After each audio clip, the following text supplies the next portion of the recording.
welcome to Dream Stories Podcast. We're glad to be back with you again. And as you can see, I'm here by myself again. Elisa is still recovering from some minor eye surgery, and that's probably about all she's going to want me to say about it. But anyway, she's had some things done that had to be done, and was not going to be able to be on today with us again. But we didn't want to leave you hanging, even though we're a little bit late with this post this week.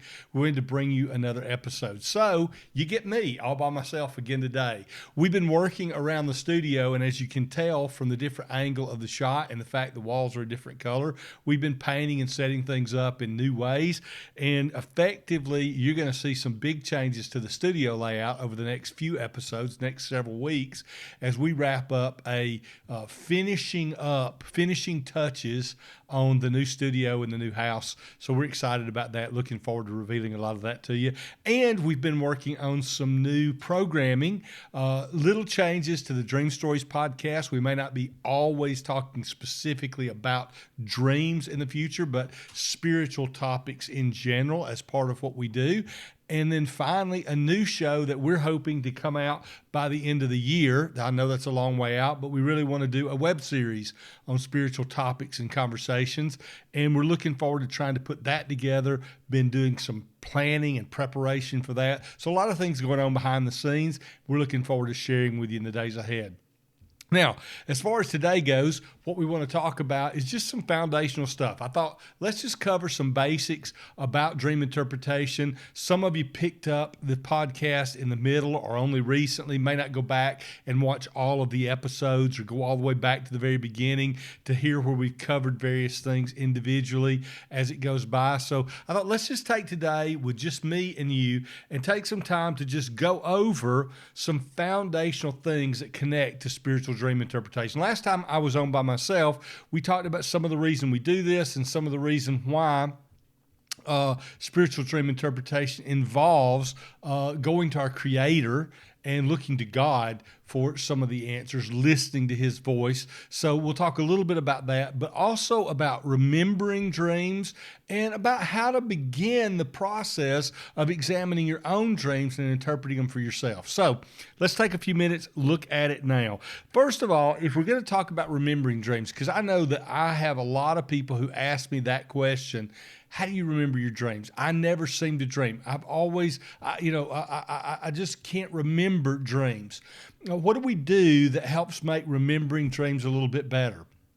Well, there's a couple of issues at hand there. One is the issue of, did you used to dream a lot in the past, maybe in your childhood, your young adult age, or several years ago for those of you that are younger? Did you dream a lot and maybe for some reason cut that dreaming life off? Maybe you were dealing with lots of night terrors and nightmares or difficult dreams or dreams that were confusing or dreams that caused you to enter into a place of fear or anxiety in some way. And you said, I'd rather just not dream at all than to have these dreams. Something you have to remember is that if you are born a dreamer, which I believe most people are, we're born with the nature to dream and to hear from our Creator. So if that's true, we have an adversary who wants to cut off that avenue of communication. And in that vein, night terrors, nightmares, fear-based dreams, anxiety-based dreams will often cause us to shut down our own dream life. If that is the case for you, there's a process that you may need to go through, a spiritual process that you may want to take up in order to unlock that dream life again. And the basic bottom line to that process is simply, I'm sorry. I didn't really want to stop dreaming. The dreams I had were just difficult for me to process, and I walked away in the only response I knew. So we go to the Creator, the one who's the giver of those dreams, and we say, hey, can you start them up again? I'm sorry that I cut things off. I really didn't want them to end. Would you, as my Creator, speak to me in my dreams again? That's our first step if we've shut down our dream life in some way. Now, there's a little more to it than that, maybe a little more process of relationship and such, but that's the foundational state of how we get back to being open to dreaming again. Now, If that's not the case for you and you just simply aren't remembering your dreams, then there's several steps you can take to help you to engage in remembering your dreams again. First thing we want to do is to be sure that you're going to sleep in peace.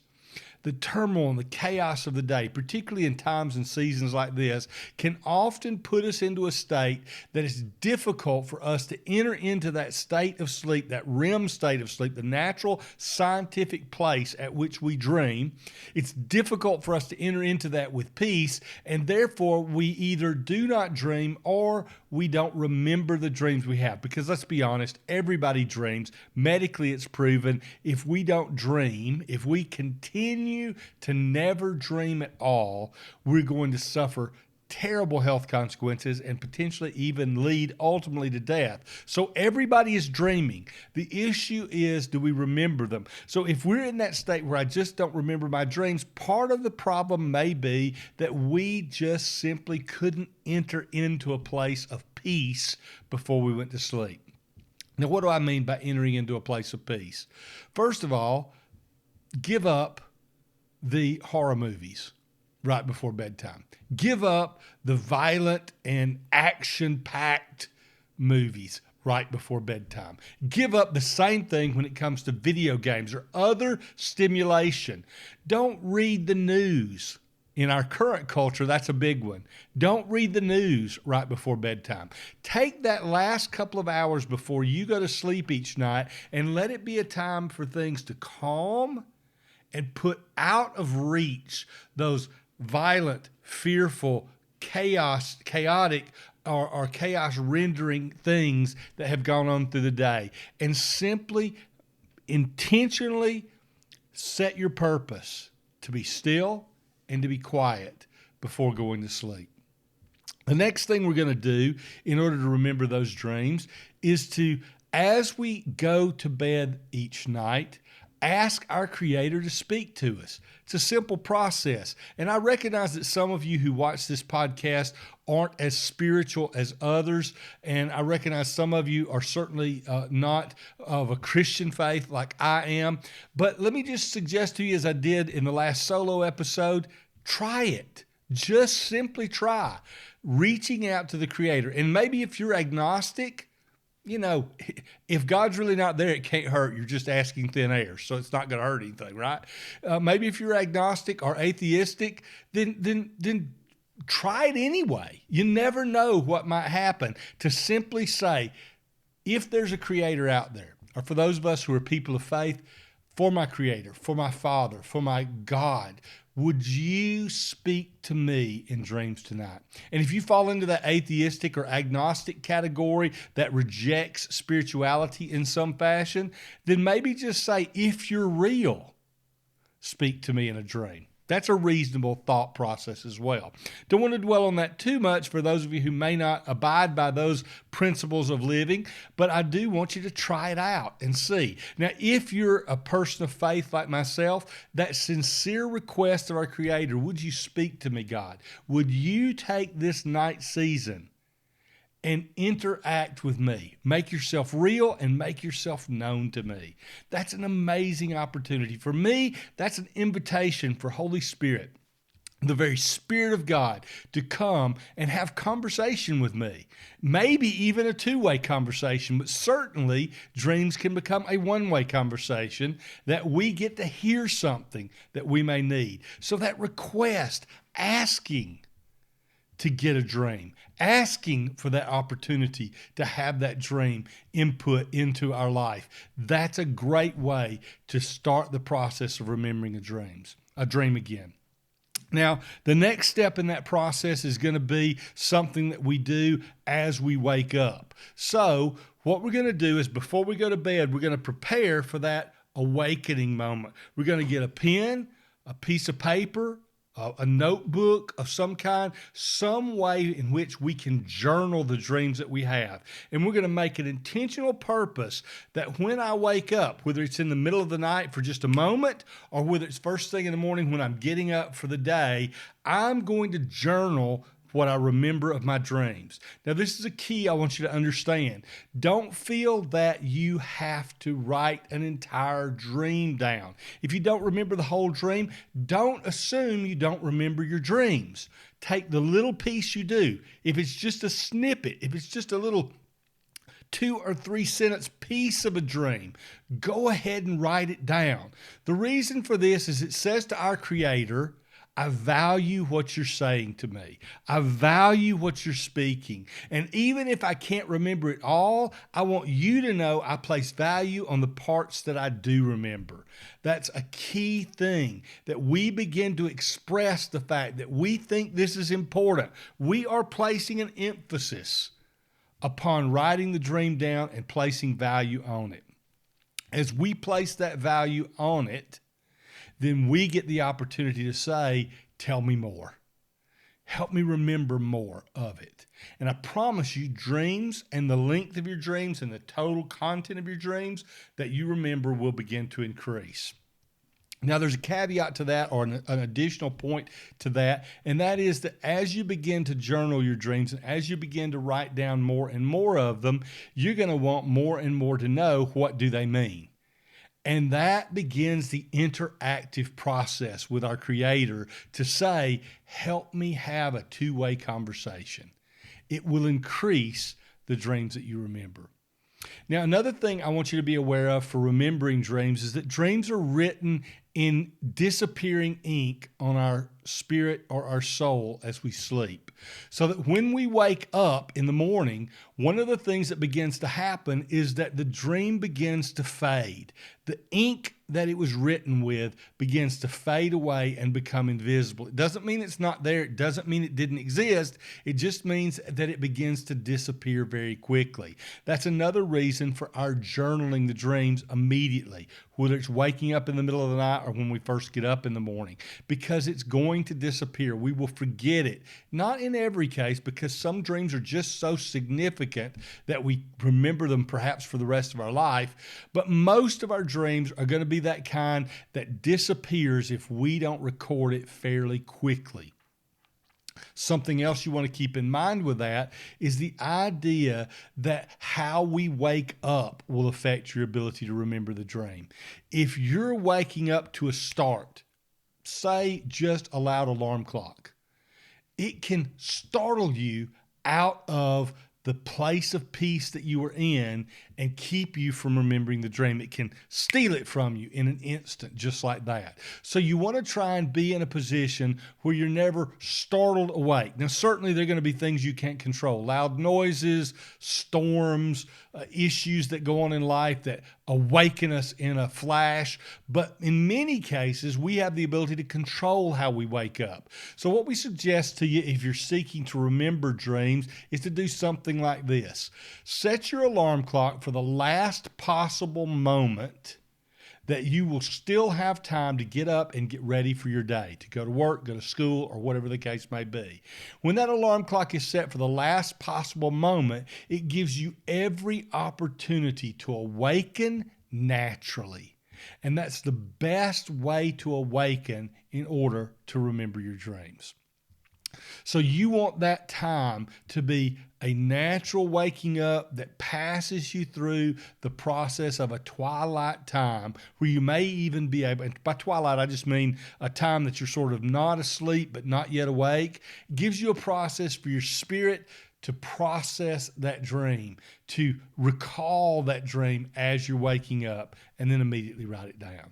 Now, that may also go back to the beginning of your night. If you're not going to bed, if you're one of those night owls who doesn't go to bed till, midnight, 1 o'clock in the morning, and you have to be at work at 7 a.m., it's going to be much more difficult for you to get into REM sleep and to keep REM sleep in a way that gives you a season and a time to dream. So if you're wanting to remember more dreams, wake up naturally and perhaps adjust your time of going to sleep back so that you're going to bed a little bit earlier and giving yourself a larger window in which you have the opportunity to dream. All of those things are components of helping you to remember your dreams. Now, there are other ideas and other thoughts that come as well, but that's a good starting point for you. If you're not remembering dreams, it's a good way to start the process of remembering them.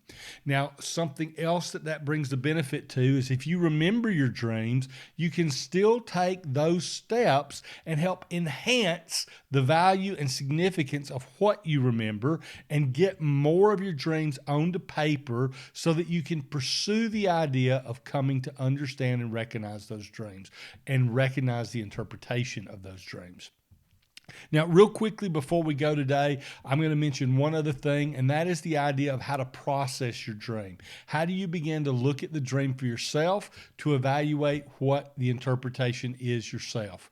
Now, that's one of the most difficult things that can occur in the terms of dream interpretation. It's interpreting our own dreams. The reason for that is we tend to be kind of biased. I already have an idea of what I think and how I feel about things. And therefore, if my dream is speaking to me about a shift or a change, it can be really difficult to move away from my own ingrained perspective, my own soulish perspective on that topic.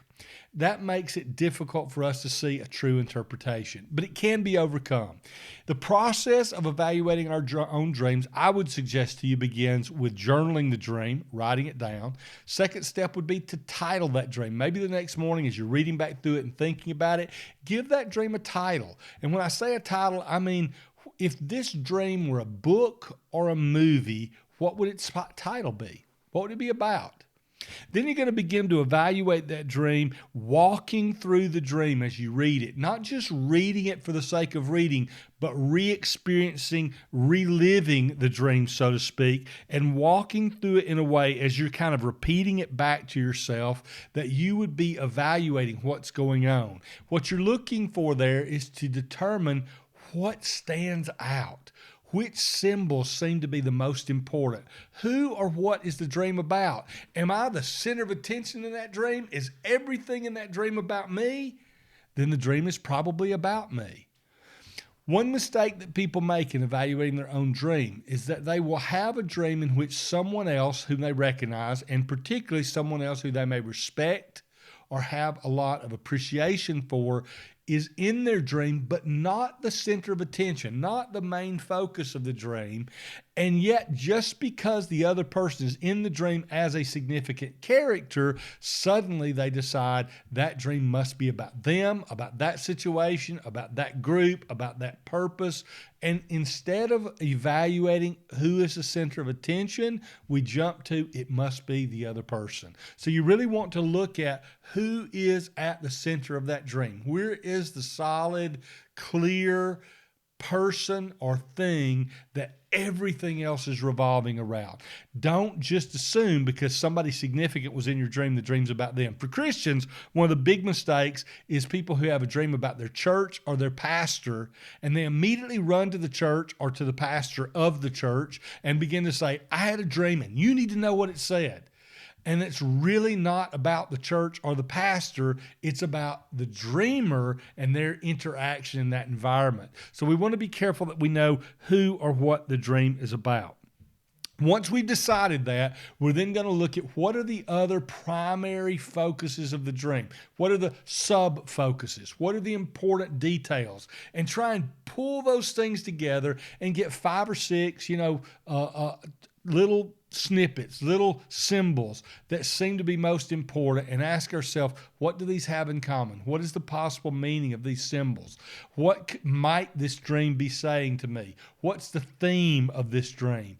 And get a starting point for what does the dream seem to be talking about. Then we're going to look at the symbols themselves and try and determine what do those symbols mean. Waiting on the Spirit of God, in my case, that's Holy Spirit, that I understand to be the one who is speaking to me, looking to Holy Spirit to say, this is what it means. We're not going to run now. You can run to dream dictionaries and symbol dictionaries and things like that. That's fine as a tool, but don't make them your end-all, be-all for your answer for what a symbol means. What you actually want to do is say, what's the character, nature, what's the quality of this symbol that stands out, and it's the reason the symbol was in my dream. After evaluating those questions, you're going to say, which one of those things is the right meaning for this dream in this moment? And once you see one of those symbols and they begin to unlock and click into place, it's like putting a puzzle together. The other symbol meanings start to come together as well. Not because you simply put the puzzle pieces in the right spot, but because you had assistance from your Creator to see the picture of the puzzle and begin to place a piece in the correct position, guided by the voice of God you hear speaking to you about it. Now, those are just some general ideas. Don't add to the dream. Don't take away from the dream. Cover the points that seem to be most important in the dream. Pull out the symbols that stand out. Evaluate their quality, character, or nature. Look for the potential meanings and then find that actual meaning for that symbol and see if it speaks to something that you're concerned about, something you've been asking about, something you need wisdom on or direction on, or in some way gives you encouragement or strength that lets you know this is what the dream means. A lot of people ask, how do you know you got the interpretation right? For me as a dream interpreter, when I'm asked, how do I know I got the interpretation for you right? The answer truly is, I never can be certain until you tell me it's right. Did it resonate with you? Did it have meaning? Did it fulfill purpose? Did it just hit your spirit in such a way that you knew that that's what it's about? When we're evaluating our own dreams and interpreting our own dreams, it's a similar process. Suddenly, as we're looking at the dream, as its possible meanings, as we're working through interpretations, we'll recognize and realize that's what it is. I feel it within myself. I feel it in my spirit. That's the interpretation. And that's when we begin to look for application. What do I do with this dream? How do I respond to this dream? If you want to have more dreams, don't just record them and journal them. Don't just walk through the process of attempting to interpret them or get them interpreted. Begin to walk through the process of responding to them. If you respond to a dream and it has impact on your life, there'll be more dreams to have deeper and greater impact in the future. We call that the process of application, applying what you learned from the dream and its interpretation to your life. Okay? The process of dreams is fourfold. Revelation, that's getting the dream itself. Revelation is that first step in the process. I get the dream. I receive the dream. I recognize that something is being said to me. Interpretation. That's the part that says, I want to understand in the dream. I've walked through all these steps. I've written it down. I've asked Holy Spirit to help me understand. I've gone through this process of getting the meaning. Application, responding to the dream. And then the last step is proclamation.